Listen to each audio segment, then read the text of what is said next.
अच्छा but sir ये फरमाइए पाकिस्तान तहरीक इंसाफ का इशू क्या है, क्योंकि कंफ्यूजन है पार्टी के अंदर। गौहर खान साहब कुछ कह रहे हैं, हलीमा खान साहबा ने अब दफ्तर बैठना शुरू कर दिया है, अब उन्होंने मेरा ख्याल है कोई सियासी सरगर्मियां भी शुरू कर दी उन्होंने। गंडापुर साहब बाहर निकल के जीबोगरीब बयान दे, कभी IMF का बयान दे देते हैं, कभी कहते हैं गौहर खान का बयान जो उसकी कोई हैसियत नहीं है। साथ वो कह देते हैं कि जी जब तक खान साहब नहीं जाएंगे बजट पास नहीं करेंगे, यानी अपने पाँव पे खुद ही कुल्हाड़ी मार लें। देखिए हो क्या रहा है वैसे पार्टी के अंदर। कुछ दिन हलीमा खान साहबा ने ये कहा 3-4 दिन पहले, वो कह रही थी देखो आएगा हिंदुस्तान, मोदी आएगा एक इनको थप्पड़ मारेगा। शायद आपने वो वीडियो पता नहीं देखी है कि नहीं। तो मुझे इतना दुख अफसोस हुआ कि इस वक्त ऐसी बात करनी चाहिए थी। अब इनकी अंदर उनको बड़ा दुख हुआ होगा ना, थप्पड़ नहीं मार सका इंडिया। नहीं उनको ये उनको अब हमने उसको गुस्सा मार दिया ना, थप्पड़ तो वो सोच ही रहा था। लेकिन हमारे अंदर ये सोच क्यों आए कि एक दुश्मन हमारे ऊपर आ रहा है और हम ऐसी बात करें, कंफ्यूजन डालें कि देखो वो है। अब हालात किस तरफ चलेंगे। क्या हमने हलीमा बाजी को कहा कि आप ऐसे बयान दें कि जाके फिर वो जो अपने जनरल सेक्रेटरी हैं वो जाके ये कह दे जी कि हम जो नाम भेजेंगे वो आएंगे अदालत। सलमान अकरम राजा साहब, वो सलमान अकरम राजा को कोई मानता ही नहीं। अब तो गायब ही हो गए, नजर नहीं आते। वो उसने कहा जी मैं जनरल सेक्रेटरी। उन्होंने कहा भाई आप कौन हो। वो हलीमा खान ने कहा कि वो जो अपने गौर साहब है वो कौन होते हैं। उन्होंने कहा जी तो गंडापुर साहब ने भी कह दिया मुराद है। गंडापुर क्या करता है, गंडापुर कहता है मैं आ रहा हूँ, 1 साल से आ रहा है। वो पेशावर से चलता है, ऐसे यू टर्न लेता है, इस्लामाबाद की पहाड़ियों से निकलता है और बाहर चला जाता है। वक्त चेंज हो गया है। अब इस वक्त मैं कहता हूँ कि मैं आप PTI के लोगों को कहता हूँ कि भाई आप आके बैठो, अपोजिशन का किरदार अदा करो। और अगर आपको वो जो आप कहते थे कि वो आएगा ये आएगा, मैं मानता हूँ बुश को, उसको सॉरी अपना ट्रंप को, उसने एक बात की। देखिए हमें सबको इसमें एक कामयाबी मिली कि हमेशा हिंदुस्तान कहता था जी कि अफगानिस्तान पाकिस्तान हमें उसमें मिलाता था, दहशतगर्दी होती है।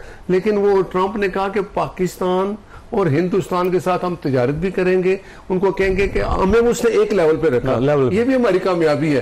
ठीक है, मुराद ये है कि हम जिस रास्ते पे आप चल पड़े हैं, अल्लाह करे कि जितने हमारे अंदर लोग बैठे हैं उनको समझ आ जानी चाहिए। हमें तो ऐसा मैसेज देना चाहिए जैसे कल छोटे बच्चों के साथ हुआ है। ये लोग तो माफी के काबिल ही नहीं, उनके खिलाफ तो रिएक्शन होता है। PTI अपनी आवाज खुद ही एक दूसरे के खिलाफ करके ना एक दूसरे के पांव पे कुल्हाड़ियां मारी, और अब वो देख रहे क्या होगा। वो चीज खत्म होगी। PTI अब बिखर चुकी है। मेरे भाई अभी कह रहे थे कि 40-50 को सजा होगी। शुक्र है इनको पता है कि 9 मई वालों की कोई आप इस बात में खुश बहुत है। नहीं ये खुद नहीं, मैं एक बात करता हूँ। देखे गलतियां हमेशा होती हैं। क्या एक याद है ना, वो कहता था मुझे वीडियो दिखाओ, मुझे ये दिखाओ, मैं फिर देखूंगा, फिर मानूंगा। कोई चीज आज तक मानी नहीं। वो वीडियो सब कुछ है। अब वक्त गुजर गया, अब वो कहता है मैं बात करूंगा तो एस्टैब्लिशमेंट से। मुझे नहीं समझ आती कि वो के पास है, साथ वो कहते हैं भाषा नहीं। तो मुझे आप बताएं ना, अब आपसे आपको बात ही नहीं कर रहा। अब आपने अगर बात करनी है तो आ जाए अपोजिशन में बैठे, बात करें जिसपे बात करनी है। बाकी वो लोग तो अब आपसे बात क्या करेंगे, अब वो आपको देखना नहीं चाहते। अभी 9 मई जो है उसका फैसल चौधरी साहब आपके पास सवाल छोड़ के जा रहा हूं कि आपकी पार्टी में हो क्या रहा है और कौन लीडर है इस पार्टी का, ये तो पहले फैसल साहब ये हो क्या रहा है जी आपकी पार्टी के अंदर, किसकी बात को सीरियस लेना चाहिए, ये तो फैसला करें पहले। मैं भी देख रहा हूँ। अच्छा चलो, मैं भी इसी मखमसे में हूँ कि ये असल में जो प्रॉब्लम है ना, ये कंफ्यूजन है, क्लैरिटी ऑफ माइंड नहीं है। कुछ जंगजू हजरात हैं जिनका कोई लेना देना नहीं है। देखें 26 नवंबर को जो सब 17 बच्चे हमारे शहीद हुए, व्हाट्सएप की हुकूमत ने गोलियां मार के मार दी। आप उन जो बच्चों की शहादत के ऊपर आप मटीरियलाइज नहीं कर सके। ठीक है, खामोश को जनाजे में नहीं गया। मैं व्हाट्सएप आपकी मैंने काफी आपकी बात मैं तायद करा रहा हूं। नहीं सुनते लो। अच्छा सुनते लो, सुन भी लिया करो। मियां साहब बेचारे हमें सुखने पाए ना। अच्छा गुजारिश है कि अब बात यह है कि मटीरियलाइज आप कर सके। 8 फरवरी को इलेक्शन PTI जीती, 9 फरवरी को बकरी हो गए। ठीक है, 26 नवंबर को आप बकरी हो गए। जंग के दौरान जो मामलात करने थे, मैंने इनको कहा था कि आप रिहाई की बात ना करें, क्योंकि इमरान खान साहब ने खुद नहीं की। आप कुछ टाइम होता है जब अनइक्विवोकली बगैर कोई इफ्स एंड बट्स आप खड़े हो जाते हैं, और जब मुल्क में इसके तरह का काम आता है, नवाज शरीफ ना बने, आप खड़े हो जाए। उमर यूब साहब ने पार्लियामेंट में कह दिया कि पहले शल पूरे करो। नहीं, अब उमर यूब साहब जो हैं ये कोई तकरीर करने वाली है? मेरा भाई है, मेरा बड़ा एहतराम है उनसे, तो हालांकि सबसे वो कल्चर्ड आदमी भी इनमें से है, पता नहीं क्यों जज्बाती हो जाते हैं।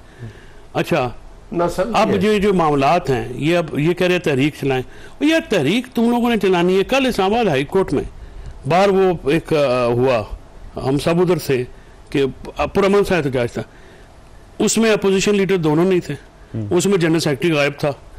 ठीक है, परसों जनरल सेक्रेटरी ने बंदों को कहा कि ये कल का एहतजाज पोस्टपोन कराएं, उन 2 बंदों ने कहा जाके खुद बात कर लो। ठीक है, गुड बॉय बन गए ना, गुड बॉय मिल गया, गुड बॉय बन गए ना, तो अंदर ऐसे तो नहीं जाते भाई। वहां पे सलमान सफदर है, वहां पे अदालत में, आप इससे जान छुड़ा के उधर भाग गए, गुड बॉयज बन गए। अच्छी बात है, वो अब मंजूर नजर नहीं हो गए। अच्छा, अब ये एक बात मान गया। देखो फैसल चौधरी साहब बात तो सीधी करते हैं ना, उन्हें कहा सारे सारे ही नस गए ने, तो कोई जो होते इमरान खान ने यार किसने मनु रहा कहना, उसका नाम दसो, उसका नाम ही कोई नहीं। एक आया सी वो जरा सेनेटर सी जरा सुबह 6 बजे चला गया सी अदालत, उन्होंने कहा मुझे, वैसे उसकी बात ठीक थी कि मैं कुरान पे हाथ रखता हूँ, मुझे इमरान ने कहा है कि एस्टेब्लिशमेंट से बात करो, एस्टेब्लिशमेंट से आजम स्वाति। इन साहब ने कहा तुम कौन हो? अच्छा ये किधर आ गया? आज तो वैसे इमरान खान साहब खुद भी चाह रहे हैं ना, नहीं वो तो चाहते हैं, लेकिन ऐसा हो नहीं सकता ना। एक पॉलिटिकल सवाल है, इमरान खान साहब के पास ऑप्शन क्या है?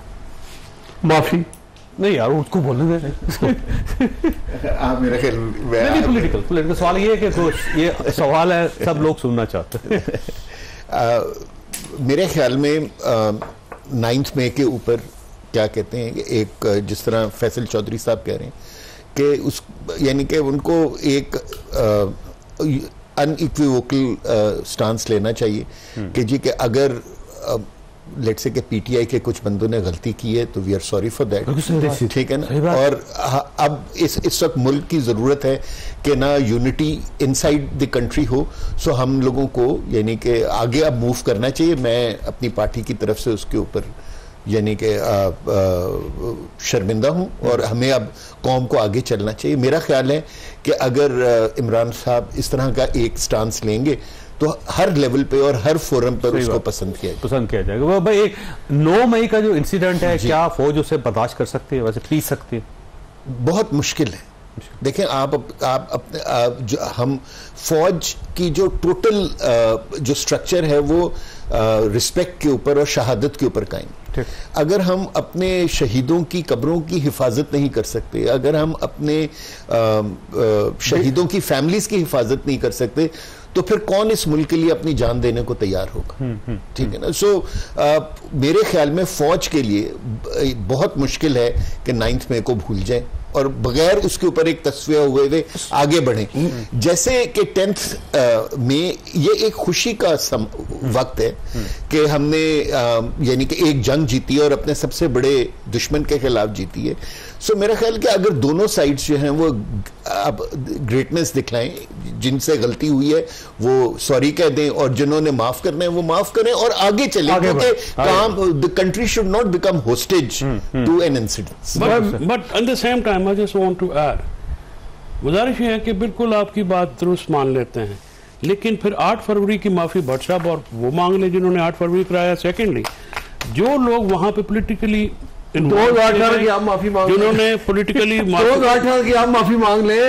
अच्छा जी, भट्ट साहब 8 फरवरी नहीं, आप मुझे बताएं ना, मैं गुजारिश 2018 की आप माफी मांगते हैं, आपने 2018 की हमारे जनरल फैज हमीद साहब थे। अच्छा, गुजारिश ये है कि ये जो पोलिटिकली मोटिवेट जो सारे आपने इन्वॉल्व किए हुए 35,000 बंदा आपने राउंड अप करके अंदर किया है, जिसका कोई कसूर है उसकी आज तक अब वीडियो लेके आ जाए ना, दिखा दो। खत्म हो गया, मैं वो सुप्रीम कोर्ट ने रोका, वो था हो गया, लेकिन मैं ये समझता हूँ कि माफी का टाइम गुजर गया।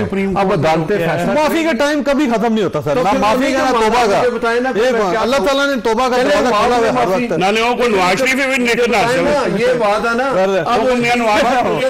अब वक्त खत्म हो गया, आपने गुफ्तगू सुनी, फैसला आपने करना है। अल्लाह ताला आप और आपके अहले खानों को हर किसी मुसीबत से महफूज रखे। एक बात अल्लाह हाफिज़, पाकिस्तान जिंदाबाद।